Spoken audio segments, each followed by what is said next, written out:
flag football, nothing like that. So I just appreciate you bringing that up. That's a question I know that. A long time ago, when I was in high school, soccer was just becoming a high school sport. That is a position that lacrosse is right now. It's just a club sport at the high schools. Once it becomes a designated high school sport, you will see it explode like soccer has. Thank you. Mr. Seastern.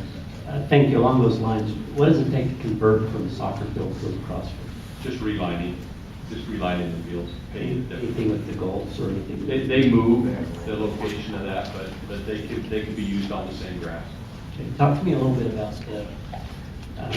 the safety issues. I know lacrosse ball is smaller, travels a lot faster, gets a little harder. From a safety standpoint, are there any concerns with playing lacrosse in 3 adjacent fields or in adjacent fields? Does that cause any overthrow issues that may cause any safety issues? You always have some of the balls, whether that's with lacrosse or soccer, that's going to come outside. The goals in lacrosse do move toward the center, and so they do come out, but there's less chance of that. Soccer goals are at the end of the field, so when they overshoot, it does go off the field. Thank you. Thank you. Mr. Sumner and then Councilmember Black had a question.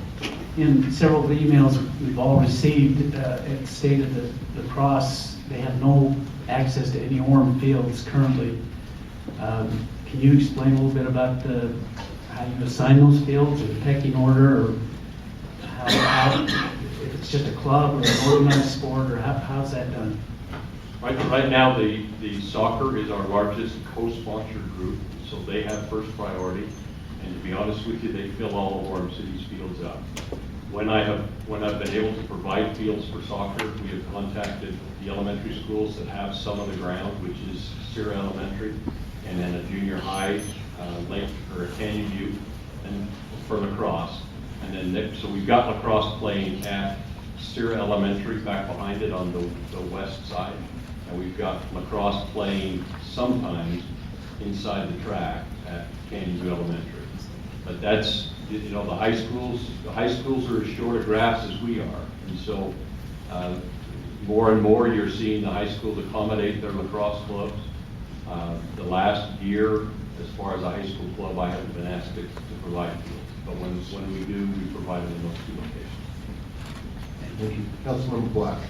You said that lacrosse required different striking than the Yes. soccer.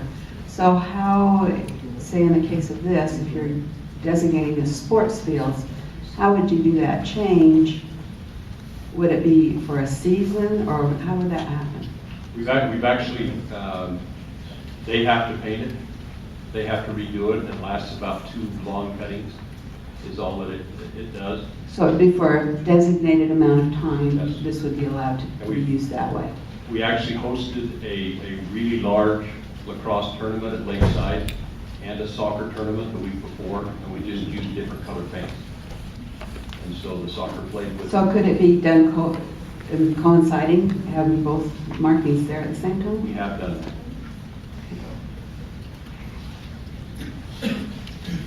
Any other questions, or should we continue? A lot of the comments that we've had have been that we split up soccer fields and that we use them in smallers, and that is the case.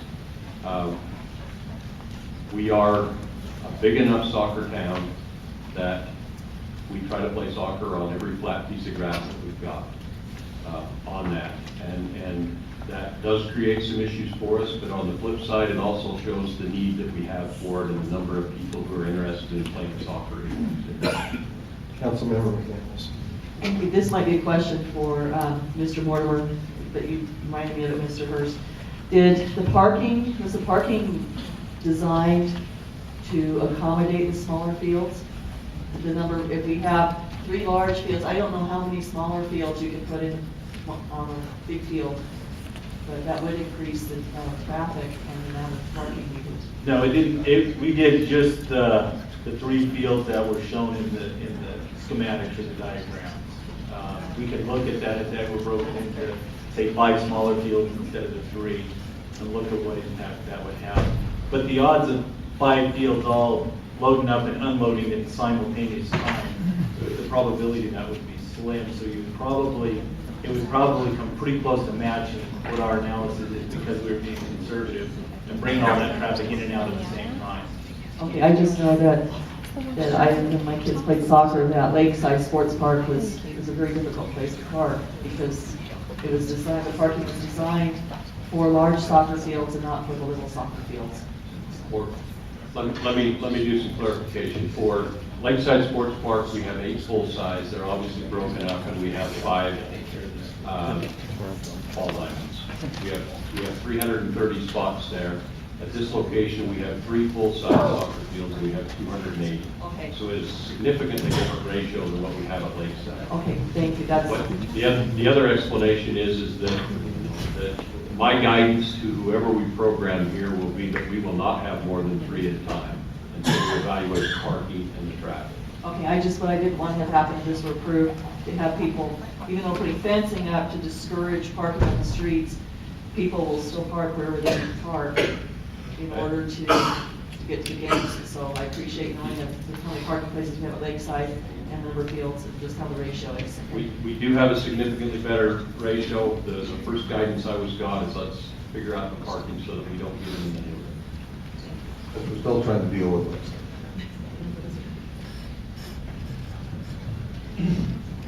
Mayor and members of the council, that concludes the components of our presentations. If you have any other questions of us or any of the presenters, we'll be glad to address over this time.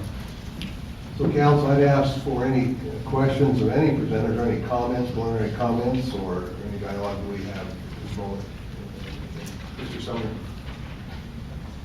Mr. Dickerson, you're in charge of those 6 or 7 town or neighborhood meetings, correct? Correct. Can you give me an idea of how many attend those or average, and if we've addressed a lot of their concerns tonight? We had, this whole room was full one time. We had it over at a church where the gym was pretty well full, and then the other neighborhood meetings were in residence. And so I have probably 250 to 300 attendance in those different meetings. Some of let me just give you some of the major concerns. One was traffic.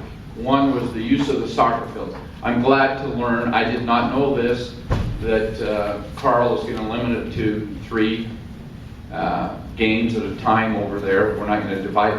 You can actually divide those up into, I think, Carl, can't you have 6 games going? Yeah, if you're going small.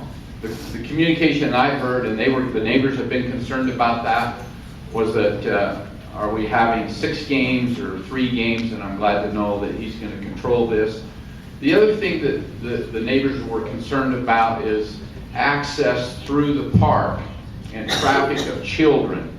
And so, listening to their concerns, we put that footpath, that trail, around, and I wished I brought my own pointer with me.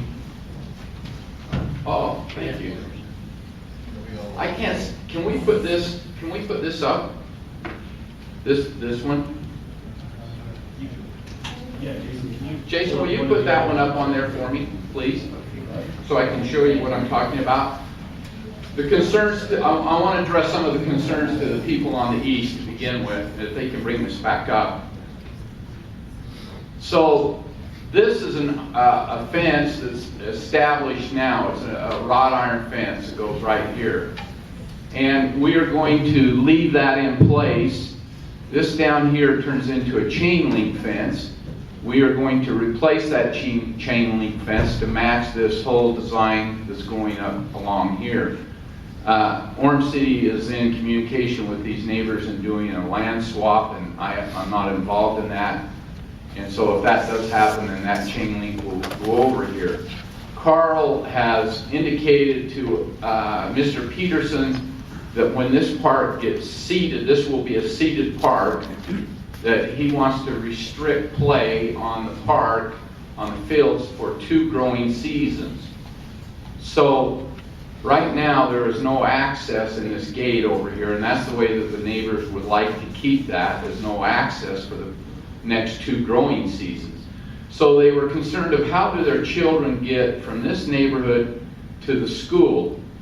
So part of what we did is we took this trail and we brought it all the way out here to the sidewalk. So the children are going to go down the sidewalk, come across here.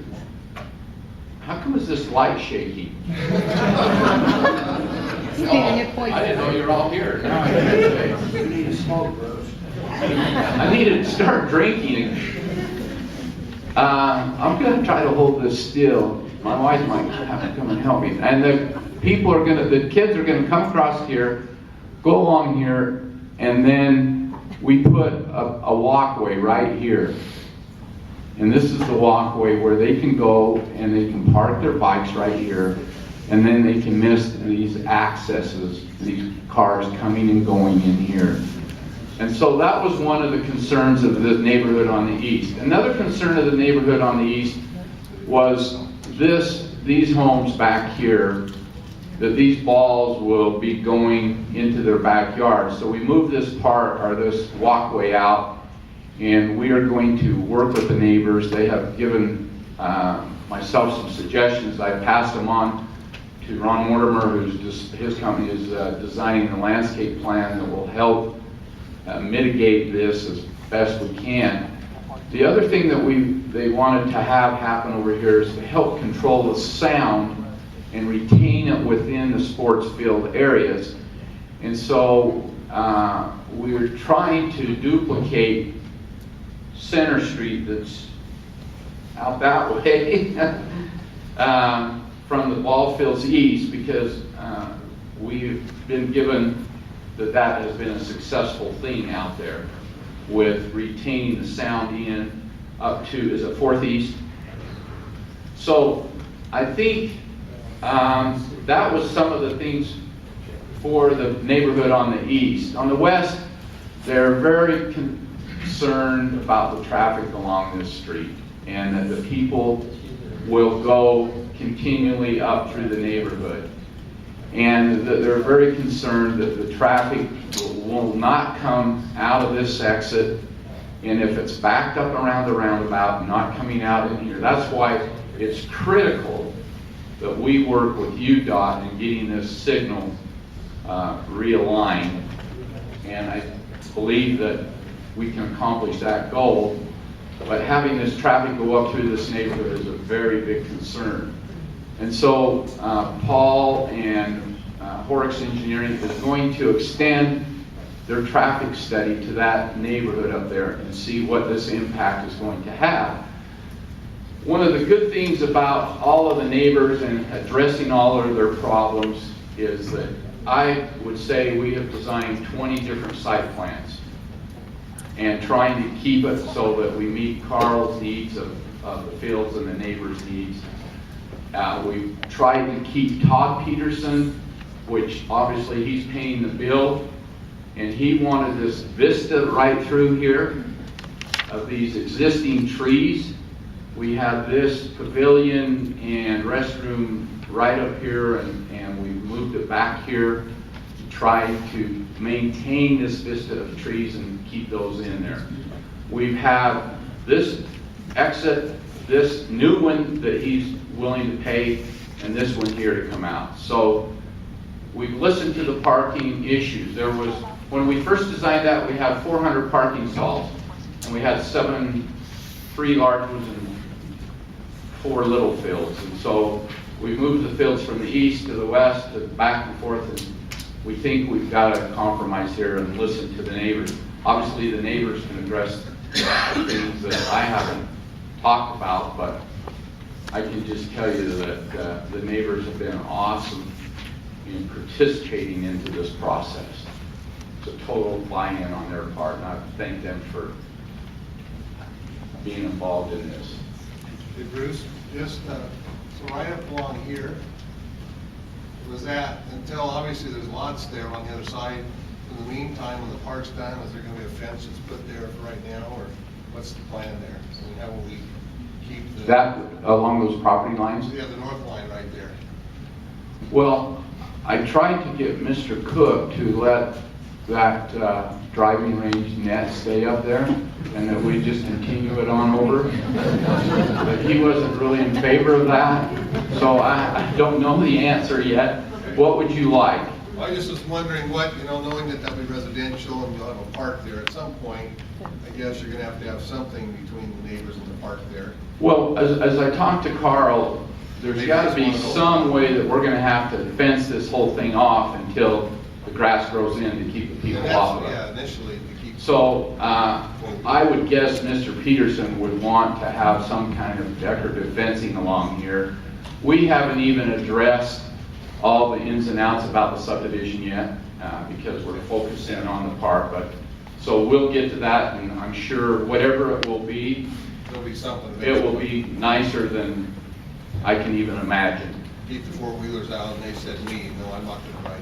Yeah, there you go.